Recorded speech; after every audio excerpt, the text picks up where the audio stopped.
सास बनी डंडे वाली भूत। शिखा की नई नई शादी हुई थी।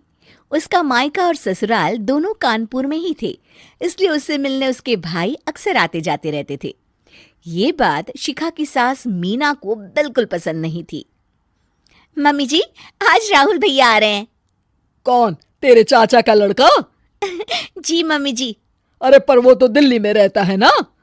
हाँ मम्मी जी, उन्हें कल सुबह दिल्ली के लिए निकलना है, तो वो आज मुझसे मिलते हुए कल सुबह यहीं से निकल जाएंगे।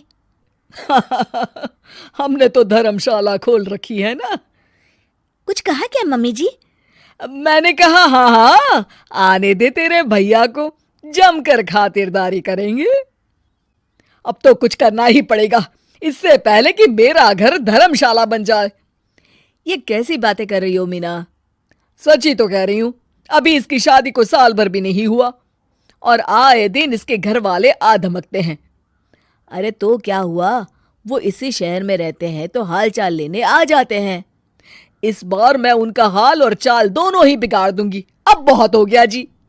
अरे ये कैसी बातें कर रही हो, हे भगवान, बस आप तो देखते जाइए।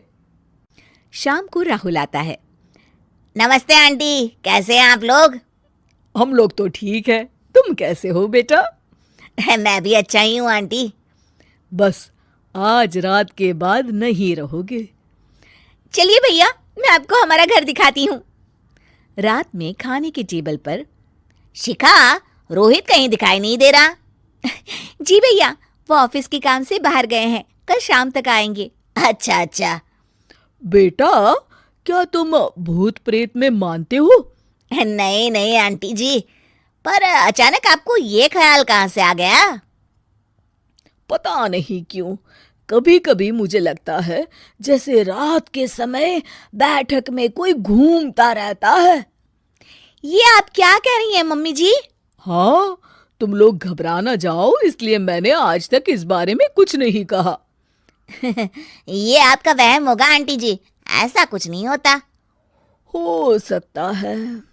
चलो अब मेरा सोने का टाइम हो गया है तो चलती हूँ मैं। शिखा बेटा, राहुल के सोने की व्यवस्था वहीं दीवान पर कर देना। जी पापा जी। अब चलिए भी। अच्छा, तो बैठक में सोने वाले हैं साहबजादे। क्या बड़बड़ा रही हो? कुछ नहीं, आप सो जाइए। मीना और महेश के सोने के बाद शिखा और राहुल आपस में बात कर रहे होते हैं, तभी डोरबेल बजती है। अरे आप! सरप्राइज! काम जल्दी खत्म हो गया तो मैं आज ही चला आया। ये तो बहुत अच्छा किया। देखिए राहुल भैया भी आए हुए हैं, आप दोनों का मिलना भी हो जाएगा। कैसे हो रोहित? मैं तो ठीक हूँ भैया। शिखा, मैं भी आज यहीं सो जाता हूँ, राहुल भैया से बातचीत भी हो जाएगी। अच्छा अच्छा, ठीक है। मीना आधी रात को उठती है, कंबल मुंह से पैर तक ओढ़ के डंडा लेके बैठक में आती है और देखती है दीवान पर चादर ओढ़े कोई लेटा हुआ है। देखो तो कैसे मजे से सो रहा है बहन के ससुराल में। मीना ताबड़तोड़ 4-5 डंडे मार देती है। अरे मर गया, अरे बचाओ बचाओ, कौन है?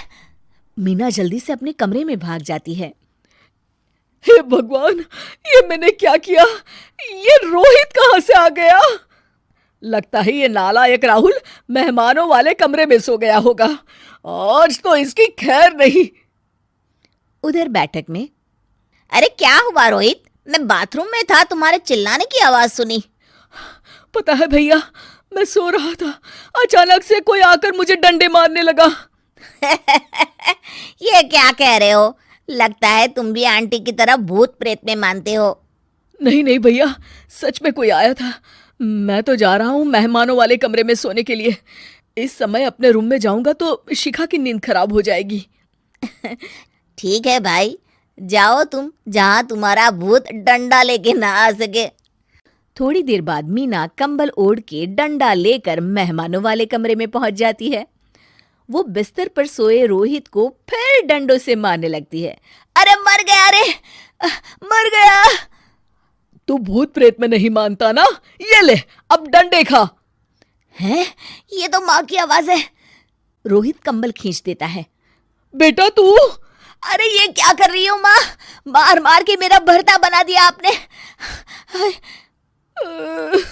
माफ कर दे मेरे लाल, मैंने तो तुझे ही मार मार कर लाल कर दिया। मैं तो उस राहुल के बच्चे को सबक सिखाना चाहती थी।